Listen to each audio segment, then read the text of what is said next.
lot of answers towards that Chang'e. Yeah, but the question remains, can they deal with the Barats? They don't have someone that has enough DPS or burst to take down that tanky frontliner. We'll have to find out how that plays out in game number 2. This is potentially the last game of the day. TODAK from Malaysia against Cyber EXE from Vietnam. Do I have to say that? You don't really have Okay, to. Abstract, take it away. Alright. Well, ladies and gentlemen, this may very well be the final game of today. If TODAK gets himself this win against Cyber EXE, then it is the final. But if Cyber EXE does otherwise, we may be looking at a change of pace whereby we are going to be looking at the third part of the series, and that is going to be absolutely amazing to watch. And I think that I have to call them to open up the portal, because the portal has been stopping for quite some time. So it is time for us to enter into the land of dawn. How are you getting away with those very well-timed portal openings? I have no idea. Lucky. I would agree. But well, let us all take a look at the land of dawn all the way in the northern to the southern side. It does seem like we will be looking at Chang'e fighting against this Yuzhong all the way in the top lane, and for some reason we have Cooper that will be tagging along as well. Bottom lane, it will be Barat fighting against a Harry, but top lane seems to be relatively interesting. A bit of babysitting coming out from the side of TODAK, right? Babysitting the Yuzhong, but this means that it's going to be a little bit low on the manpower. Vormis almost get busted down, but the members of TODAK will rotate downwards. I feel like there's no regard about the laning phase at all.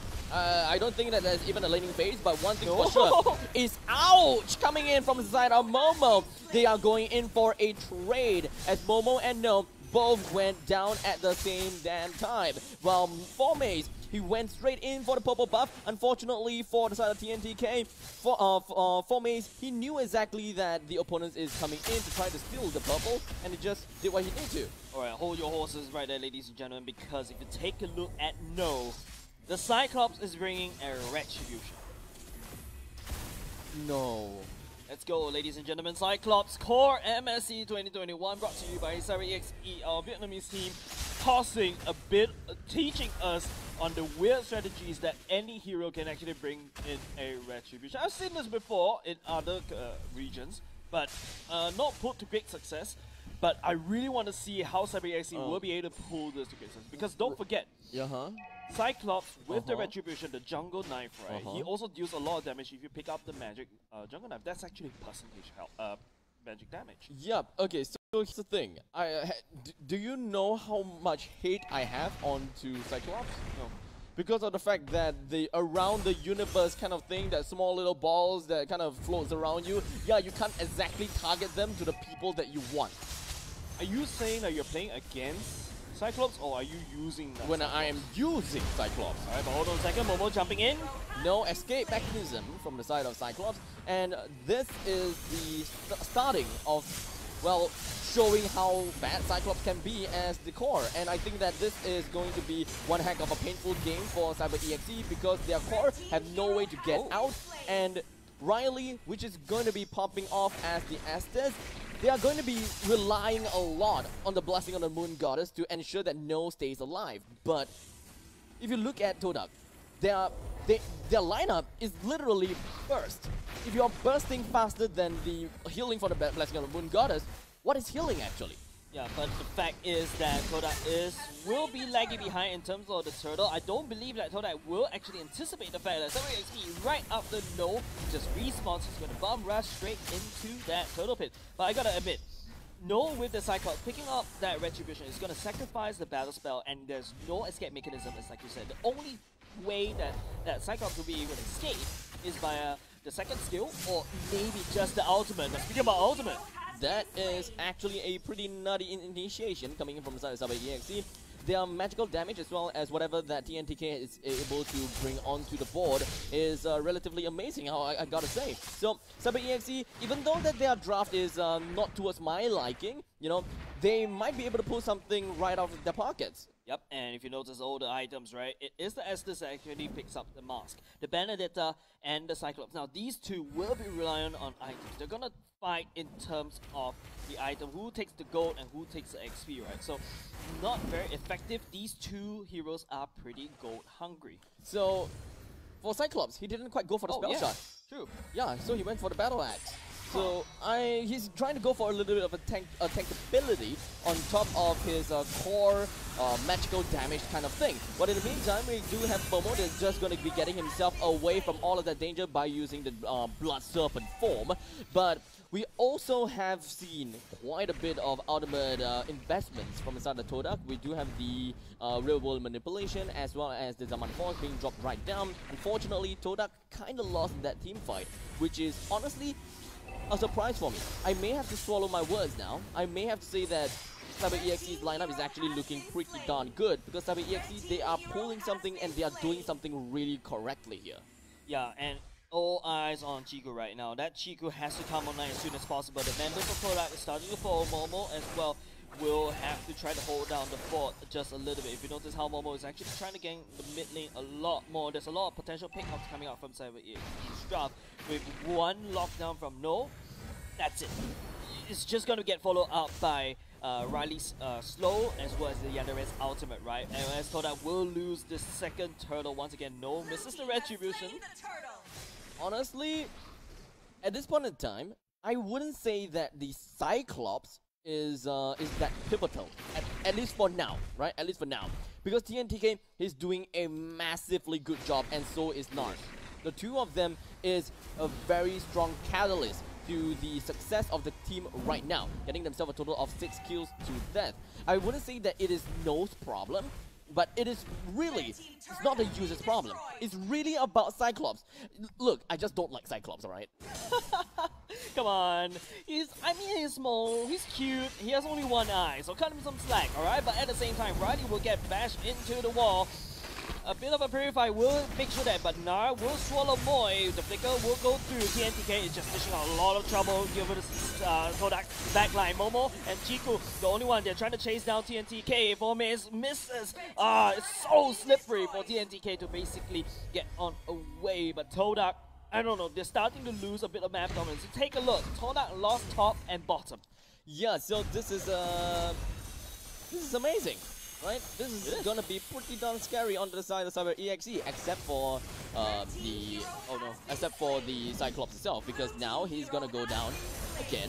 One thing for sure, right?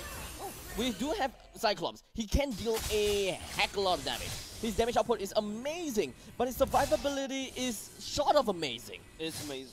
Yeah, short of amazing. Amazingly bad. Yeah, amazingly bad. Thank you for that. Maybe that's why he went for the Beast Killer. He's trying to actually build a bit more tankiness. It's not going actually in terms of pure damage. But take a look at the items right now. Chico will pick up the Holy Crystal as well. So, Well, Chiku and Moy focuses their pressure all the way down the bottom lane, and Cyber EXE have gotten themselves a total of about close to 1,000 gold lead in the meantime, and they even have the turtle currently available for them for the picking. For the meantime, in the meantime, we have middle lane once again, a full outburst of magical damage all around the board. Yonder is a meteor shower. We're looking at Nose, like literally every single one of his kid. We are looking at Moon, Chiku, that have all the magical damage all around the place. But TODAK, they have to be really, for Cyber EXE, they have to be really careful about the later stages of the game, because TODAK's late game is gonna be pretty darn scary as the real manipulation lays out. Momo comes in from the top left-hand side of the corner, flying around in a Blood Serpent, gets the kill right on top of TNTK because it just crashes right on top of him. They would want to go for the kill on No, but unfortunately the Blessing of Moon Goddess will be able to sustain him for a very, very long time. And surprisingly, it is also going to be the turret that made things a lot tougher for TODAK to break in. So, Cyber EXE, they had the turret up. Because of that very turret, TODAK could not force themselves anymore. They have a good amount of discipline on that. Not tries to go right in with the Dead and Us welcome, but he was completely caught out of position. Yeah, and Cyber EXE, right, they actually had initiatives on the turtle, but they kind of pseudo-won that teamfight, forced TODAK a little bit backwards, but TODAK immediately rotated over to this turtle. Now, TODAK needs this turtle as much as possible because they know they are falling behind in terms of that gold. So that turtle serves as an equalizer. Now take a look at the damage dealt by Nodo. You know, damage dealt can be split up upon many heroes, and that is exactly the second skill. The second skill doesn't focus all of the balls on the same person. But anyways, that's my argument. Yeah, but anyways, for the side of Moon, it's gonna land on the real world manipulation. Yandere will force the flicker out of Yandere. But it's still, oh boy, now TODAK seems, to be honest, seems a little bit lost right now because EXE is taken down by surprise. TNTK is just playing an absolutely monster of a Benedetta, whereas No, off the map, takes down Chiku as well. And for now, Yandere pumps right up onto the meteor shower, ensuring that they will be able to bring down the middle lane creeps as fast as possible, while EXE, they continues to get themselves the push down on the bottom lane. They do have a little bit of verticality right here, while No hides himself right into the brushes, and well, the survivability is indeed there after all. No did manage to push out quite a lot of damage on the side of Formix, but not enough in order to bring down both Moon and Formix to a critical amount of health, or perhaps even to, well, land the finishing blow. Yeah, and the fact that TODAK is actually bleeding turrets right now, right? Bottom side is gone. EXE, they're starting to gain the map control that they always deserve. TODAK is now a little bit confused. No, who do I actually target down? Do I target down TNTK or in fact No? It is No indeed, because he's gonna go straight down as Momo got himself right into the heart of EXE to do whatever he can, and of course he want to go down because he does have a lot of sustainability, unlike Cyclops.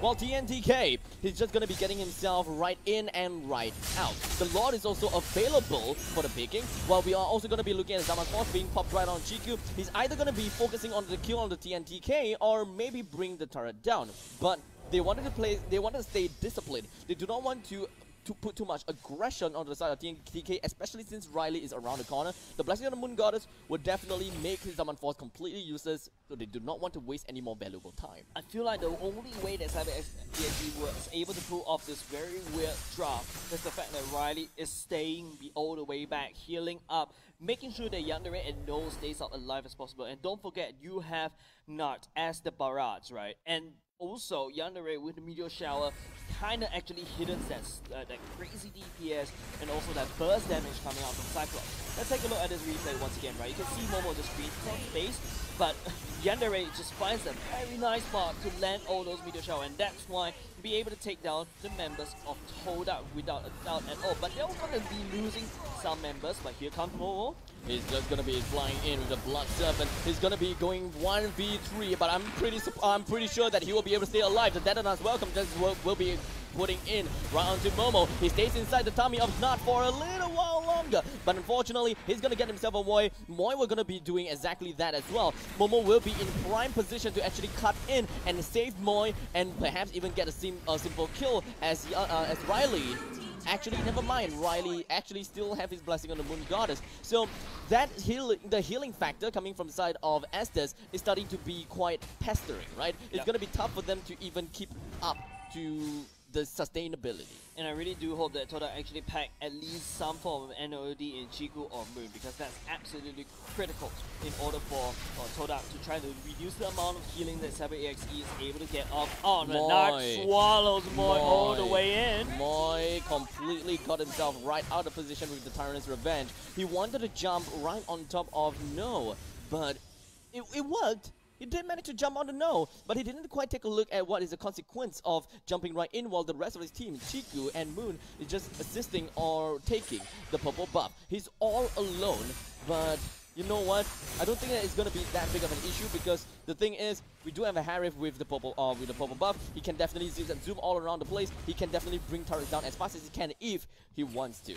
So much respect was given over the side of TODAK. EXE, you see how Form is, right? He's actually level 15 by now. Right now, just now actually. And TNTK is still level 12. He doesn't even want to commit, but Moon coming in with the real world manipulation. TNTK disrespects coming in. Might actually pay for this though. This is going to be the one where Chiku gets himself a single kill, maybe even a second one, I'm not too sure. But his HP is all the way down to half HP, doesn't have any more Zaman Force, and of course the Detonauts welcome coming from Nart, just going to be absorbing and eating up Moi. So we do have the tankers just going to be standing right behind. We do have, unfortunately, 4 mates with a sliver of health. So unfortunately, no more physical damage coming from the side of TODAK. It's just going to be left with Momo. Oh. It's just going to be slowly making his way right into the enemy's lines. But Chiku is just going to be taking the internet by storm because he just zips and zooming all around the place from the top of the turret into the turret, trying to lay down the rest of his magical damage onto the side of Yandere. And that is not over because of the Void Crystal did manage to land right on top of Yandere and just slow him down.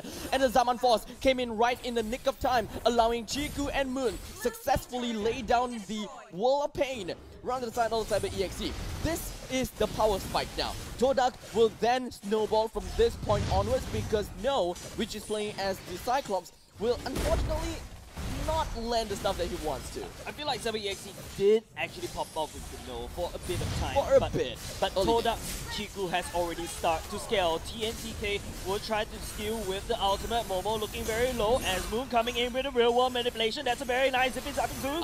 Is the Zaman Force. Eyes on the Chiku. He's constantly going to be in front of Nart. He wants to outskill the enemies, or rather he wants to outmove the enemy to ensure that wherever they go, Chiku will be in front, constantly dealing damage over and over again. Even the Cosmic Fissure will be able to land on them no matter where they are. He even put himself right inside of the enemy's base and just gonna be flying all around, flying downtown. This Chiku, he's just not ready. He's not giving anything to Cyber EXE. He's not pulling any punches at all. And in fact, I do think that his Zaman Force is coming right up. And in fact, yes, it will be. He's just going to be focusing more of the shots right down at TNTK. Almost did, but the Blessing of the Moon God will be allowing him to do quite a lot of shot down. And he also will be able to tank quite a lot because of the massive amount of shield that he'll be able to get up for himself. He may actually die here, but the Detonators welcome. He almost got himself right outside the ring of the Detonators welcome, and TNTK Stars will be able to get a kill right around with Chiku. But one thing that they're not looking at is going to be the Lord. The Lord with higher HP. It's just constantly just going to be whacking down onto the core as we have yet another win coming in from the side of TODAK.